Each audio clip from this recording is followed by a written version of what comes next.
Muy buenas a todos, con este vídeo iniciamos un nuevo tema denominado Inicios de la Edad Moderna, el cual vamos a desarrollar a lo largo de 5 vídeos.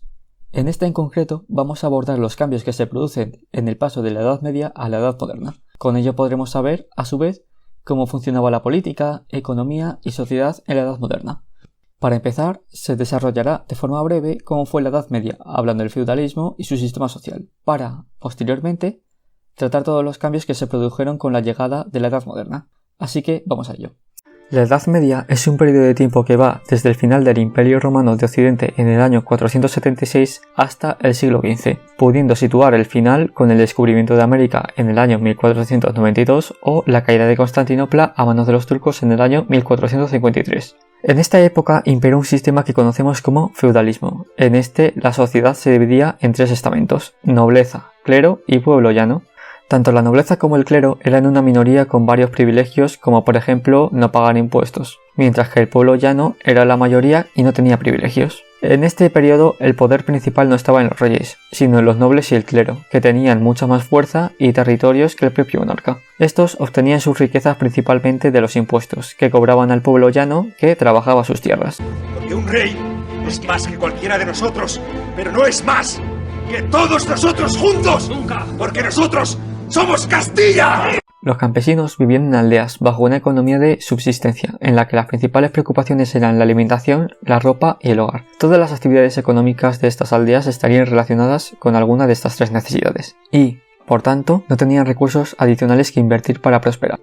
A ver, solo tenemos que reunir 100 monedas de oro. ¿Cuánto tenemos en nuestros ahorros? Deja que piense eso y... Por aquí me llevo 2 y luego... ¿Qué son ahorros? La alimentación era pobre y, además, estaban bajo las amenazas del clima y las enfermedades. Por ejemplo, si había una sequía, las cosechas se perdían y, por tanto, no tenían que comer. Esta situación de hambre podía combinarse con la llegada de enfermedades como la peste, llegando a provocar un gran número de muertes. Jovencita, esos comentarios son antifeudales y no los consiento. Sin feudalismo no tendríamos una casucha, mugre en abundancia y mis impresionantes bubones. Mientras que los campesinos vivían en el campo, el artesanado era de carácter urbano y se organizaban las ciudades en lo que conocemos como gremios. Estos gremios son agrupaciones de artesanos de una misma ciudad, que se dedicaban a un mismo oficio y se organizaban para proteger sus intereses, principalmente por medio del control de productos y precios, estableciendo cuánto y cómo se fabrica y por cuánto dinero se vende. También regulaban los salarios y limitaban el acceso de nuevas personas a sus oficios. Con estas medidas se lograba evitar la competencia y hacer que no peligraran sus trabajos, unas medidas que son contrarias al capitalismo. Ahora voy a explicaros de forma más sencilla en qué consistían estos gremios. Imaginaros que tenemos 5 artesanos de una misma ciudad y que se dedican al mismo oficio, que es fabricar cuchillos. Si no estuvieran organizados, competirían entre ellos. Unos dirían, pues para vender más que mis competidores voy a hacer cuchillos más afilados. Otro diría, pues voy a hacer cuchillos más bonitos. En cambio, organizándose, lo que permiten es que ninguno se vea afectado por la competencia, es decir, que sus trabajos no peligren. De modo que establecen qué tipo de cuchillo pueden hacer, cuántos pueden hacer y por cuánto dinero venderlos. De modo que ninguno realmente se ve afectado por la competencia y siempre va a tener trabajo. Ahora, ya vista por encima la Edad Media, vamos a ver los cambios que se producen en la Edad Moderna. Ahora vamos a ver la cronología de la Edad Moderna, así como todos los cambios que se produjeron en este periodo, como por ejemplo el nacimiento del Estado moderno, el auge de las ciudades, etc. Pero también veremos que no todo cambia, sino que mucho permanece. La Edad Moderna es un periodo cuyo inicio se sitúa, como se ha dicho al principio, en los años 1453 o 1492, mientras que su final lo situamos en el comienzo de la Revolución Francesa en el año 1789. A su vez, dentro de este periodo encontramos varias divisiones: Renacimiento, siglo XVI, Barroco, siglo XVII y la Ilustración o Absolutismo en el siglo XVIII. En la historia se considera necesario hacer este cambio de Edad Media a Edad Moderna debido a que se produjeron cambios importantes. El primero fue la desaparición del Imperio Bizantino tras la caída de Constantinopla en el año 1453 a manos del Imperio Otomano. Se llevan a cabo también importantes expediciones marítimas que descubren nuevas tierras y abren nuevas rutas comerciales, además de traer a Europa nuevos productos de América como el cacao, tabaco, café, etc. Se forma lo que conocemos como Estado moderno. Estar atentos porque esta es una causa importante que tiene, a su vez, varios subpuntos. La formación del Estado moderno consiste en que el rey consigue tener un poder superior a la nobleza y el clero, aunque estos seguirán teniendo privilegios. Es decir, el rey junta en sí mismo gran parte del poder. Esto lo consigue con diferentes medios. Unificación territorial de sus estados. Incluso algunos llegaron a aumentarlos por medio de diplomacia o guerra. Un ejemplo es este mapa de la época de los reyes católicos. Centralización del poder por parte del rey. De una nobleza guerrera y medieval se pasa a una nobleza cortesana bajo la autoridad del monarca. Estos nobles ahora vivirán en la corte del rey y se dedicarán a trabajar en los cargos o puestos que el monarca les conceda. El clero y los municipios también vieron reducido su poder frente al rey. Se buscó además convocar lo menos posible en las cortes. Estas eran un órgano o institución con los representantes de los 3 estamentos, que convocaba al rey cuando necesitaba pedir algo a dichos representantes, como por ejemplo dinero.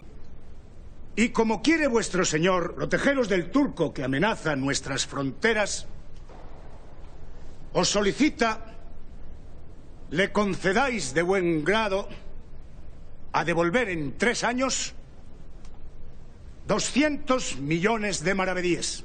Se mejoró la administración, situando la capital en una ciudad concreta, ya que antes se movía de un sitio a otro de forma constante. Se contrató también a un cuerpo de funcionarios conocidos como burócratas, y se llegaron a implantar unos impuestos de carácter regular. Esto último era bastante útil, ya que al ser regulares se podía estimar con cuánto dinero se contaría en el futuro, en lugar de recurrir a las cortes para conseguir dinero, ya que no se sabía cuánto darían o incluso si llegarían a darlo. Control de un ejército permanente, a diferencia de la Edad Media, en la que los ejércitos eran temporales y dependían de la nobleza. Creación de una diplomacia a nivel internacional, gracias a la cual los embajadores podían negociar en las cortes extranjeras en nombre de sus reyes.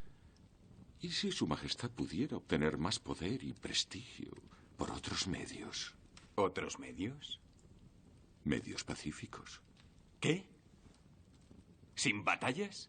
¿Sin gloria? Creo que su majestad debería escucharle.